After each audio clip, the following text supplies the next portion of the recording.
Where did you get your information from that dairy is healthy? Oh, just in the last couple years from the TV. So no, I have not looked into it. I've just kind of taken their word for it. They're not going to say, well, I shouldn't say they're not going to say something on TV that's not true. Why is it good? Well, it's good for the bones, teeth, everything. Great food. Strong bones, and what's that commercial with milk? Yeah, I mean, what is that? Milk? Got milk? It's called the dairy industry. They have a very large lobby. They spend a lot of money.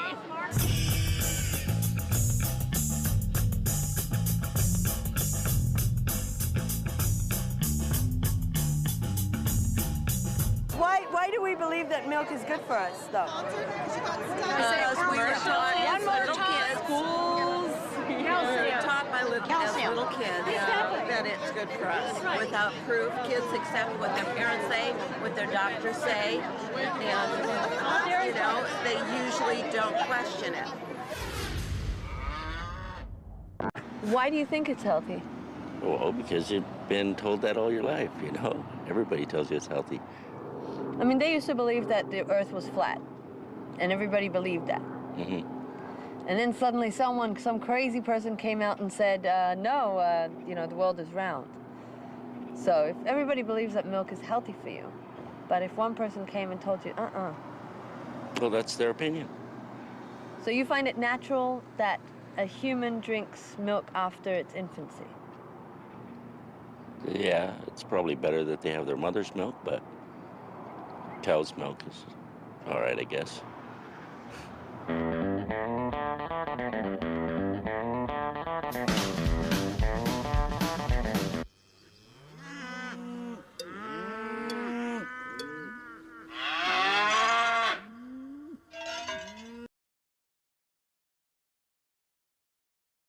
The medical specialist stated, "It is my opinion that the ears, nose, throat, and accessory organs of all participating subjects examined by me were not adversely affected in the 6 months period by smoking the cigarettes provided." Remember this report and buy Chesterfields, regular or king size. But they wouldn't say that milk is good for you if it really wasn't. And again, that's what we feed our babies.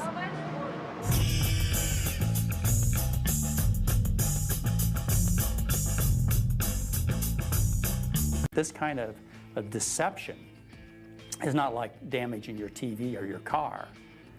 I mean, these are your children. These are your husbands and wives, and your mothers and fathers that are being hurt by this dishonesty. That's the problem. They should be ashamed of themselves. This is the Wild West. The dairy industry can do whatever they want. They got the money, they've got the political control, there's nobody out there to put them in line, and so that's what they do. From 1988 to 1993, there were over 2,700 articles dealing with milk recorded in the medicine archives. None of the 2,700 researchers spoke of milk as an excellent food, as we have been told by the dairy industry.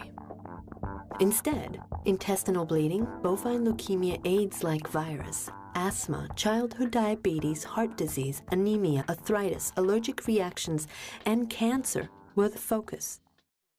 If all this is really true, why haven't we heard about it? They think dairy is health food. They look at a block of cheese and they think strong bones. They don't think glob of fat. So psychologically, they eat dairy guiltlessly, and they eat large amounts without any reservation. So if I was going to give one powerful message to a patient, to a community, to a country, to a world, is get off the dairy. You'll improve your health more than getting off the meat. The fact that the animal proteins are highly represented in dairy products will cause negative calcium balances for people, and it'll actually be the cause of osteoporosis and things of that nature. So, but these are things that people don't understand. So it's a very, very clever way. You need fat, you need protein, you need carbohydrate, you need calcium. Yes, there are things in milk that you need, but you don't need milk to get them. Well, growing up in school, you know, in grammar school, we were exposed to cow's milk as being a source of calcium and nutrition. So The food pyramid is wrong. I know that now. The ADA food pyramid I don't agree with. And Do you know who made that pyramid? yeah, the companies that produce the products that they mention on the pyramid. Do you get the feeling you're being screwed? And USDA, their principal interest is protecting the livelihood of the livestock and dairy industry in this country. They also are the ones who then take this report and put out a very practical message for the public called Dietary Guidelines for Americans. When it comes to having food to eat or housing so you don't have to live on the street. They're telling Americans what to eat based supposedly on health, but they also have a mandate in law that they must promote American agricultural products, even the ones that are unhealthy for you. They say let the market run the show and let the people go to hell. Conflicts of interest statements are important, very important, almost sacred. And that's supposed to be open to the American public. It's just readily available so that everything's transparent. That's the story. Well, Dr. Bernard's organization went to the USDA and said, we'd like to see the conflicts of interest statements on these 11 people who were on that panel. Because he knew, and I knew, and some others knew, that there were biases there. And we wanted to see how well it was stated on their personal conflicts of interest statements. The USDA would not give them those conflicts of interest statements, even though it's a law that is supposed to be transparent. It's always get their way. Whatever they have planned, we never get a say. The Department of Agriculture and the people that they had appointed to this committee had industry ties. Out of 11 people on the committee to decide what Americans are supposed to eat, 6 of the 11 had financial relationships with either the dairy industry, the meat industry, or the egg industry. We're cutting services to keep their profits maximized. Now children starve while billionaires get subsidized. Considering, as they made up the guidelines, was not accessible by the public, and that it was done in violation of federal law. The introduction of dairy products, the introduction of milk, it's forced upon indigenous communities. My body system is not used to cow milk, and there's a reaction that ends up happening in my body where a tremendous amount of bloating happens, and it really has impact on my system. The mothers that are breastfeeding, right before that they, within 4 weeks of delivering a child, then they will be enrolled in what they call a voucher program. And that voucher program is WIC. And the theory behind that is to make sure that the mother has enough nourishment through the dairy products. Food assistance programs, unfortunately, have been used not for the health of the people who are there to benefit, but they're used as a dumping ground for agricultural commodities. Dairy prices are low, the government buys them up. They put them in prisons, they put them in schools, they go into other food assistance programs. There's a lot of families that are on the Women, Infant, Children program. And I myself was also a participant of that program when my children were young babies. If you look at the Native Americans, they have this enormous prevalence of obesity, an enormous prevalence of diabetes, which is taking an incredible toll on that population. And what are the foods that they're given to eat? Not traditional beans and corn and grains that would be normal and that would be healthy. No, it's milk. It's cheese. It's high-fat, high-sugar, high-calorie things that are making them sick. With that voucher that they gave you, did they allow you to buy vegetables and fruit? I mean, just basic foods that you cook and that are nourishable? No, they just let us buy like cheese and then eggs. The school lunch program to exist, and the WIC program, and food sold and made available in hospitals, I might add. Those are 3 big programs, big federal programs. Those programs are offering food that are nothing more than the garbage from the dairy and livestock industry. National Dairy Council is obviously interested in selling milk, so even for individuals who complain of indigestion or other stomach cramps, other stomach problems, the Dairy Council wants them to keep trying to drink milk. And they do drink the milk, and then they go to class after they've had their milk at breakfast and had their milk at lunch. They're not feeling good. They're going to be squirmy in their chairs. They're not going to be able to concentrate. They're not going to do as well in school. So in a way, it's like we're setting our kids up, those children who don't tolerate milk well, to do poorly in school. Lactose is a sugar. It's milk sugar. It's glucose attached to galactose. It's what we call a disaccharide. And when you're a little baby who's nursing, you have an enzyme that breaks those apart, and you can absorb them. But after the age of weaning, normally you lose that enzyme. A genetic mutation that's carried by about 85% of Caucasians has allowed them to digest this milk into adulthood, which is not the case for other races and certainly not the case for other species. Lactose intolerance is totally normal. It's a sign that you ought to get weaned. You consume a sugar, which is the lactose, that the bowel cannot digest because it doesn't have the lactase enzyme. What happens is that sugar goes through your small intestine where it's supposed to be digested, ends up in the large intestine where bacteria digest it. They produce gases, which give you gas and cramps, and just the sugar being in the bowel causes you to get diarrhea because of water that's drawn into the bowel. Don't get me wrong, sick as it goes.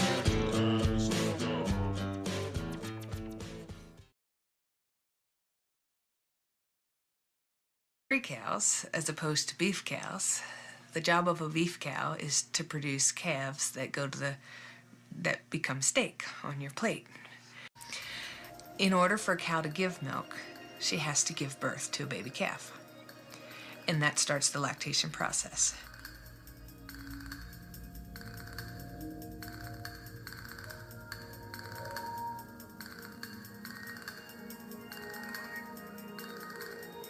A calf goes and lives in its own little house. Okay. And basically that is to prevent disease. If the calf stays with the mama, it can be contaminated with some of the manure or anything and can get Johne's disease or can get other bacteria or, you know, just be exposed. So you want the calf to be in a clean environment. And the mama can't stay with the calf because she's got to milk. She's got all this milk she has to give.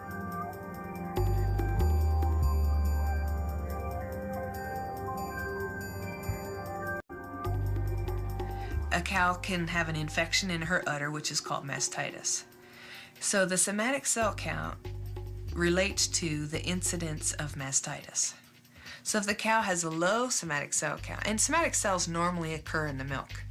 White blood cells are everywhere, right? And so they're in the bloodstream, they come into the milk, and they exist. White blood cells are pus cells. And in analyses of the dairy that's being sold, you know, they have 350, 400,000 pus cells per cc, along with 25,000 bacteria per cc is found in regular milk that you buy in the stores.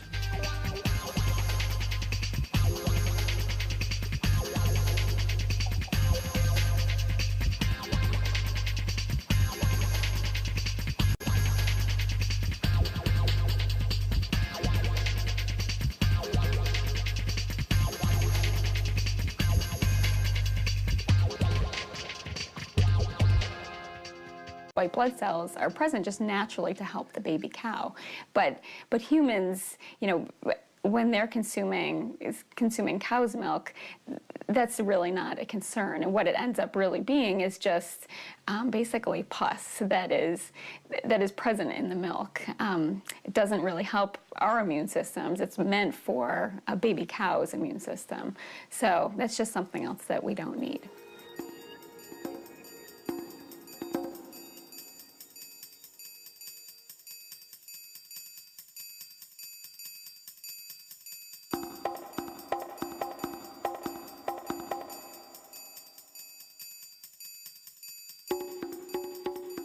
Milk is really a byproduct of blood.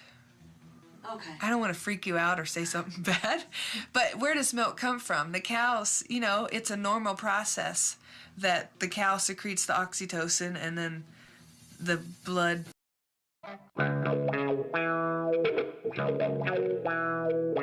Like any other industry, they have to meet, they impact the environment, like the air, like the water and the soil, for example. From here to the groundwater, we're almost 300 feet deep. So, but that's one of our constant issues, is to make sure we don't do anything to pollute, to contaminate the groundwater or surface water. When we talk about global warming, we tend to talk a lot about CO2. But there is a gas that is far more dangerous. It's methane.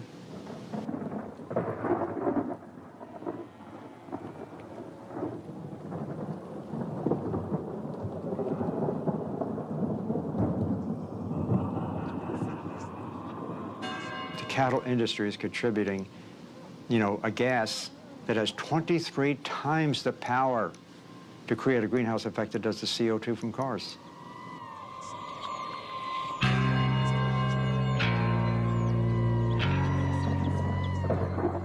Dairy industry, on one side, it's a big economic generator.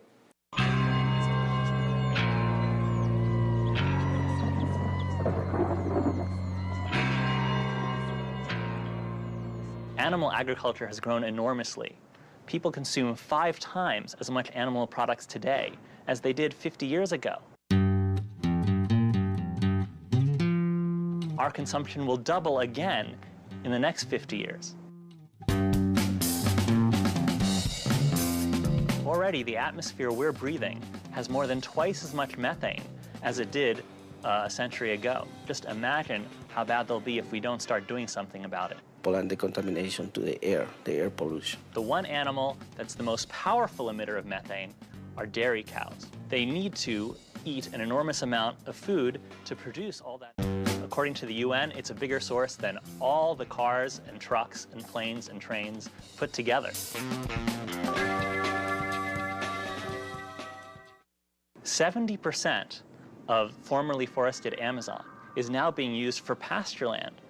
And more is being used to raise crops to feed the animals. So this is one of the biggest sources of deforestation in the world. We have been going to the Caribbean, to Central America, Southeast Asia, and places like that, to cut down forest, not just to get the wood, but to create pasture land for cattle.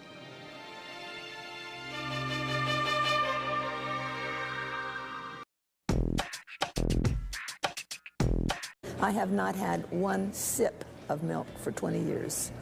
I haven't broken any bones for years. When they say milk has calcium, everybody needs calcium, they leave the consumer to make the connection that therefore milk is a good source of calcium, which is, of course, absolutely not true. Calcium is important. We need calcium, right? Dairy's got the most calcium-added food, almost. Therefore, we need dairy. That's the simple-minded conclusion. The higher the dairy consumption in different countries, the higher is the risk for osteoporosis. It's not the other way around. Like the dairy industry, I mean, they've been getting away with that yarn for quite a number of years now. And they found that the countries where they were consuming the most milk, the countries where they're consuming the most calcium, had the highest hip fracture rates. It's actually opposite of what you would think. At Harvard, the Nurses' Health Study tracked women, more than 70,000 women for over 18 years. What they found is those who drank the most milk had absolutely no protection against hip fractures at all. The idea that calcium is going to build strong bones is a myth. Over and over and over again, they do these studies, they put more calcium in the system, and it doesn't help the bones. And if we learned about nutrition, what were the factors that cause us to lose calcium, and what foods we could eat to have calcium from a healthier source, people would be much better off and their bones would be much stronger too.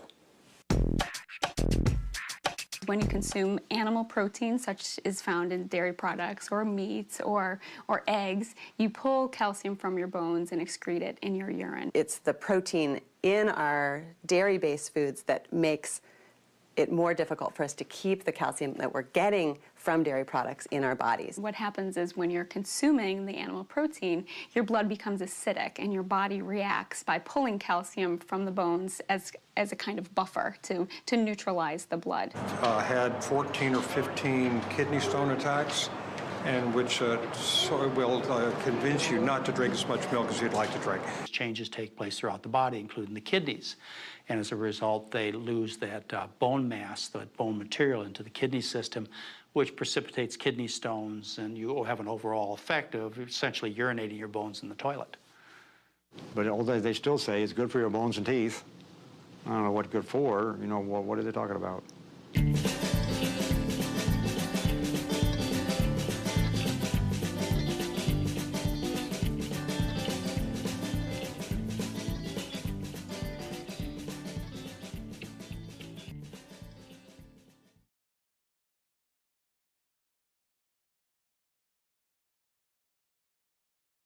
I've learned in my training that the milk helps the brain development.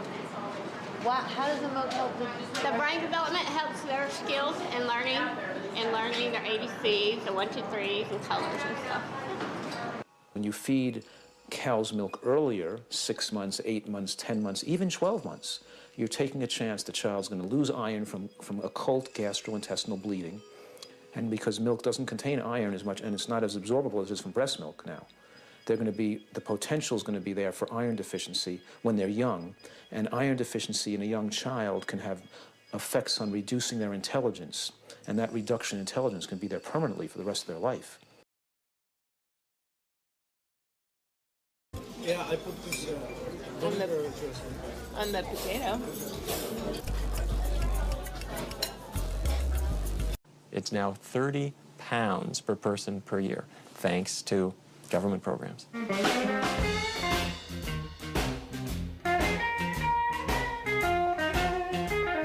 You don't actually need any other explanation for why Americans are so fat these days.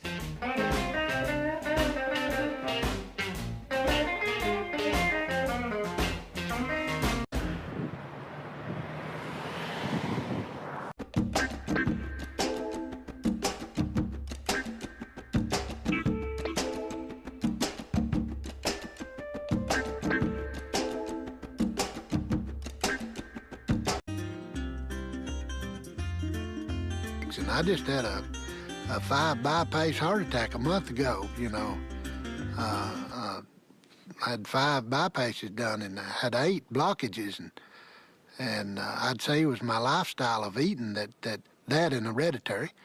You know, part of it's hereditary, but it's what you eat.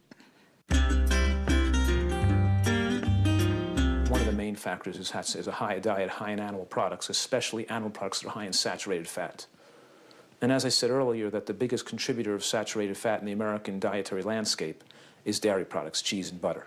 Dairy products are a rich source of cholesterol and saturated fat, which are the two things you want to avoid if you're at risk for heart disease, or even if you want to prevent heart disease altogether. If you look at what's in milk and other dairy products, it's a recipe for a heart attack. It's got an awful lot of fat in it, mostly saturated fat, the kind that raises cholesterol. So if there was one food to wipe out to prevent heart disease, that would be cheese and butter. But when you have heart disease, you'd be crazy to eat pouring cheese and butter on your foods. But, you know, go to a hospital and see what they feed them. See what they feed people coming out of bypass surgery. See what they bring to you when you're in a hospital. They bring you all kinds of high saturated fat dairy products.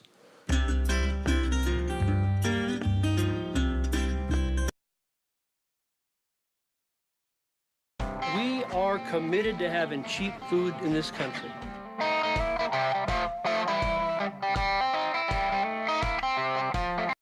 We in America want cheap food.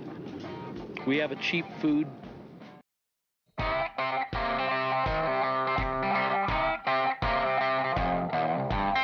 To make a profit that would sustain a lifestyle of this is what I want to do, you have to milk a few more cows.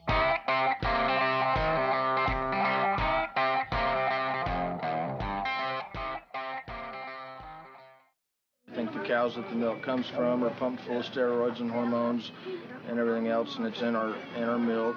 And our meat and the foods we eat and all that, you know, and we're ingesting it, it's not good for you. No. But it's good. I mean, it sure goes good with chocolate cake.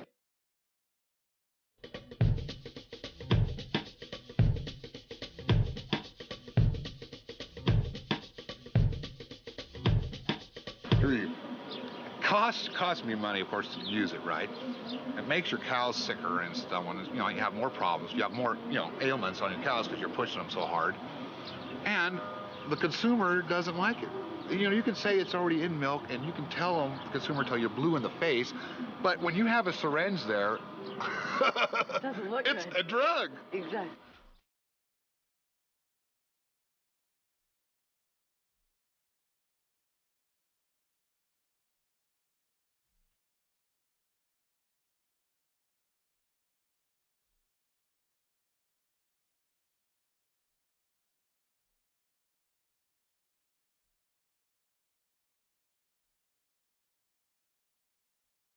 Anytime you add hormones to something that's going to be consumed by humans, you're going to affect them in some way. If you give them hormones to produce more and more milk, their udders can get distended, they get mastitis, which is then treated with drugs.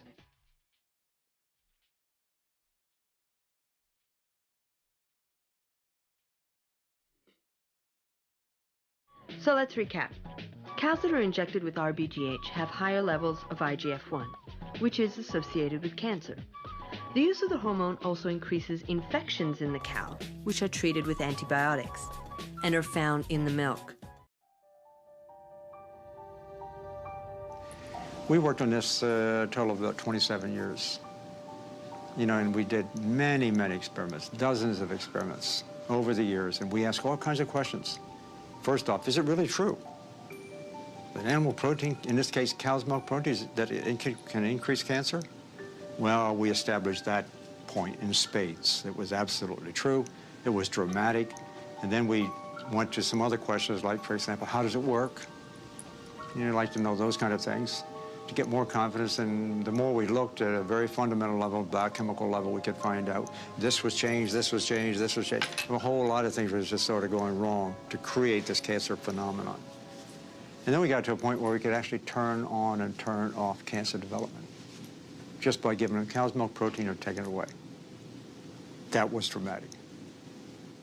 Insulin-like growth factor, which is a hormone that mama cow puts in the milk for baby cow to grow, and human mothers do the same thing for in human breast milk. Because milk is designed to make things grow. And so the mother cow is putting growth factors and hormones and nutrients into the milk to cause changes in the calf's body that make the calf's cells grow. When you're an adult, you don't need any more growth hormone. Growth hormone basically is looking around for something to do. If it finds a non-self cell or a mutated cell, then it can act on those cancerous cells and increase growth of cancer cells. Because when we're done growing, we don't need to grow anymore, and so, but our bodies still think that something needs to grow. All of a sudden, here's cow's milk protein, the most sacred of all nutrients, I think, as we've been educated. It causes cancer. It's ridiculous. And the information we got on cow's milk protein would make it the most relevant, significant chemical carcinogen we consume. Now, the question is, you know, why doesn't the public get to know this? We know that milk is associated with increased risk of prostate cancer. We know that milk is associated with increased risk of ovarian cancer. We know that milk is associated with higher levels of IGF-1, which increases your risk of breast cancer. We know all these things, but the public doesn't get that information. Who controls what the government promotes is all based on social and political concerns and economic concerns. It's not based on science.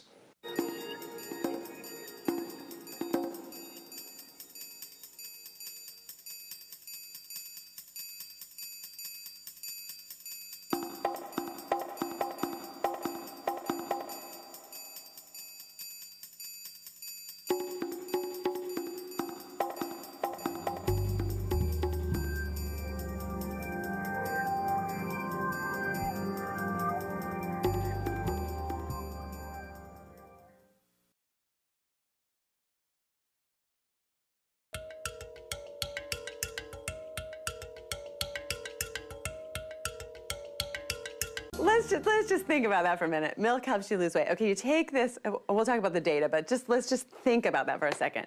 You take this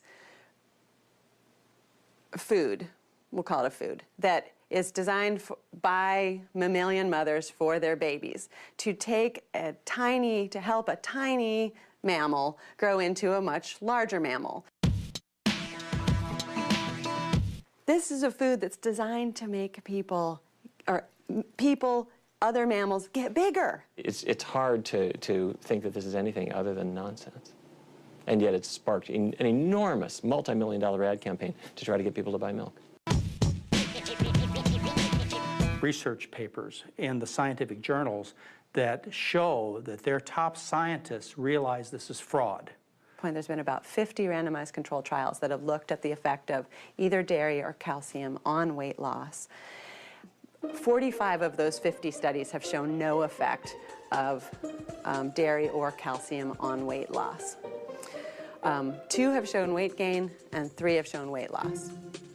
The 3 that showed weight loss, all by this one guy who's been funded by the dairy industry. His name is Michael Zemmel. He's in Tennessee. And other researchers have put this theory to the very same test. And they haven't been able to find the same result. They find that if anything, milk doesn't do anything, or it might actually cause you to gain more weight.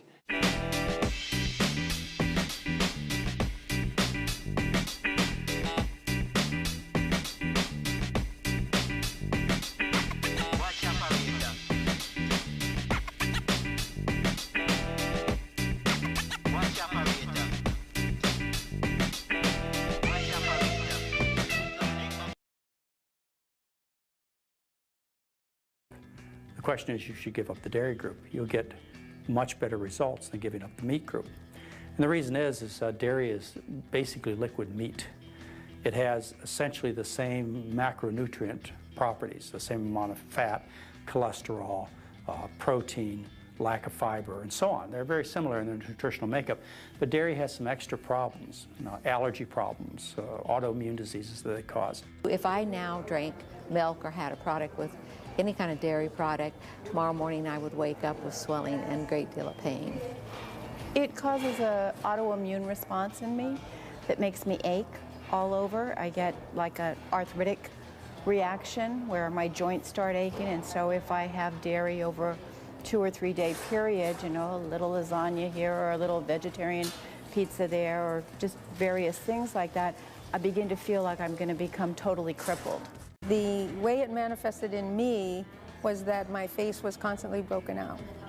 Said he didn't know whether going on a non-dairy diet would cure the migraines, but it certainly ought to be worth the effort, and I never had another migraine. Milk creates an inordinate amount of phlegm. I had a pretty juicy nose when I drank milk. I didn't connect the two.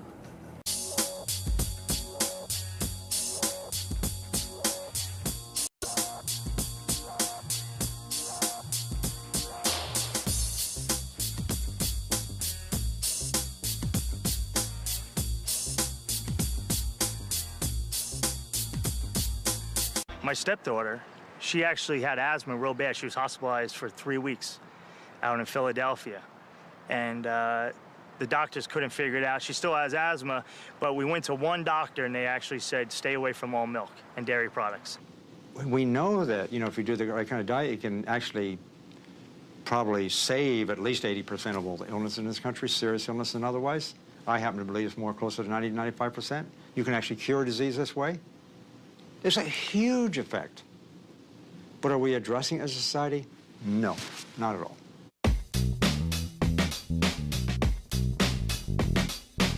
Well, they diagnosed me as having bronchitis, asthmatic bronchitis. And so I was on theophylline, and then they developed the time-release Theodore, and I'd be on toxic levels of, it's either 400 or 600 milligrams 4 times a day, which is the most that you can take. And yet my blood level would not be at the amount that they wanted, and they kept blaming it on me. It's your problem, it's your fault. We give them a diabetic medication, we give them a high blood pressure lowering drug, we give them a cholesterol lowering drug. We're giving them permission to continue to eat the same diet style, that caused the problem to begin with. So the inevitable consequence is this disease, the underlying disease, has to get worse as they continue to follow the same diet that caused the problem to begin with. We're selling them out.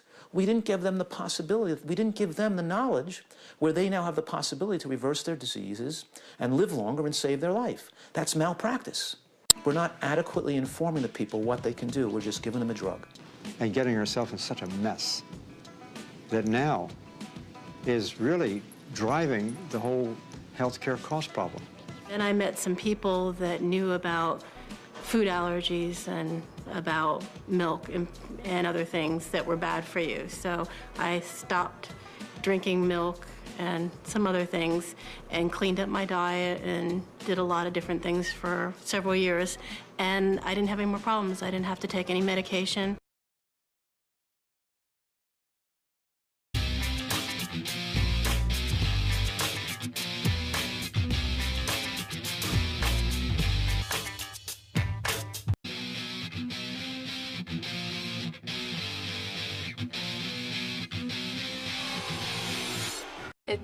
It seems like milk companies pretty desperate. So I don't see Get Broccoli posters up here.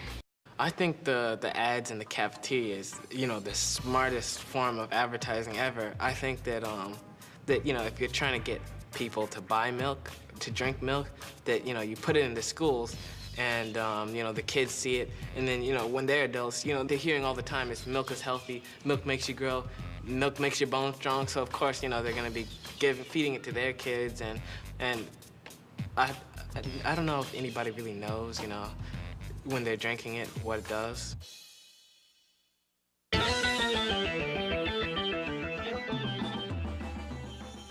I am cow, hear me moo.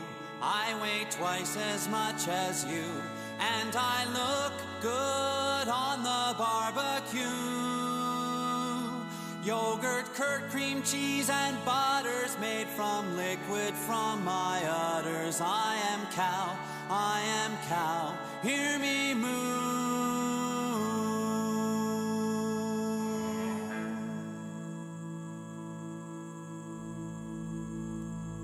I am cow, eating grass, methane gas comes out my ass and out my muzzle when I belch.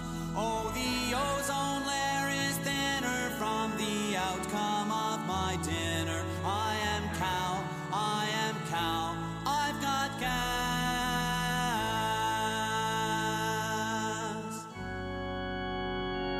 I am cow, here I stand, far and wide upon this land, and I am living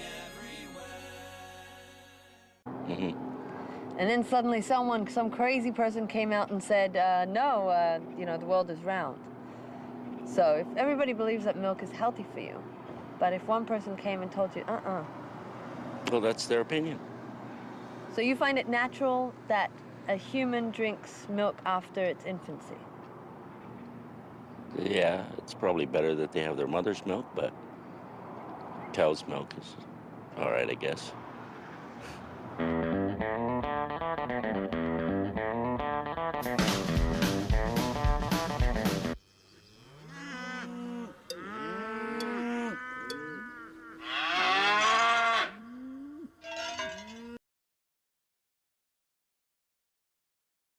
The medical specialist stated, "It is my opinion that the ears, nose, throat, and accessory organs of all participating subjects examined by me were not adversely affected in the 6 months period."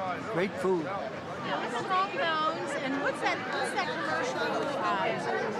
Milk? Yeah, I mean, what is that? Milk? Got milk? It's called the dairy industry. They have a very large lobby. They spend a lot of money.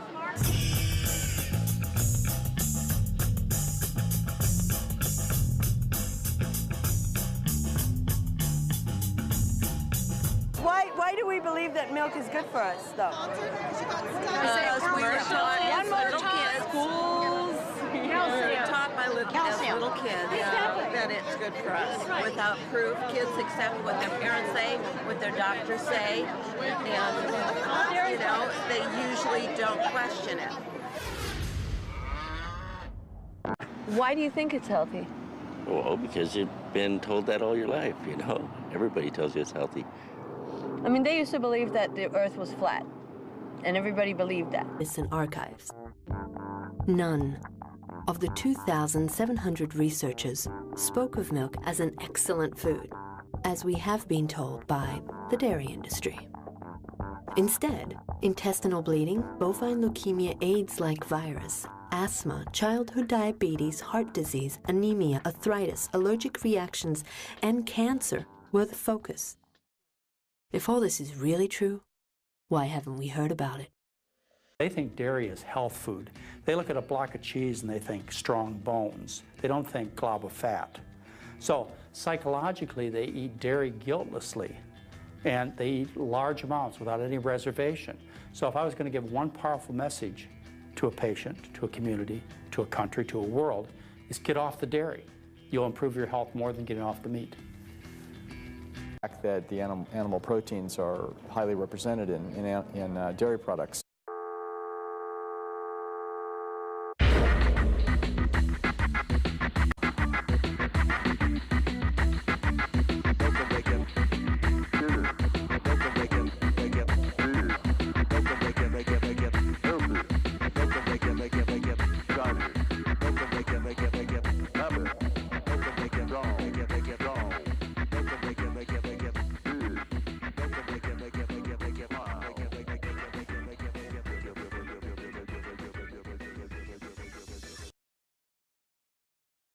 Where did you get your information from that dairy is healthy? Just in the last couple years from the TV. So no, I have not looked into it. I've just kind of taken their word for it. They're not going to say, well, I shouldn't say they're not going to say something on TV that's not true. Why is it good? Well, it's good for the bones, teeth, everything. By smoking the cigarettes provided. Remember this report and buy Chesterfields, regular or king size. But they wouldn't say that milk is good for you if it really wasn't. And again, that's what we feed our babies.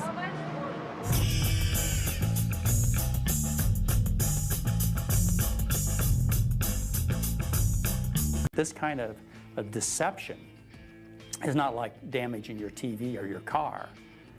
I mean, these are your children. These are your husbands and wives, and your mothers and fathers that are being hurt by this dishonesty. That's the problem. They should be ashamed of themselves.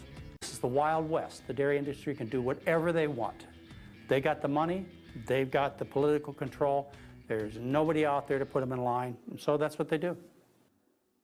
From 1988 to 1993, there were over 2,700 articles dealing with milk recorded in the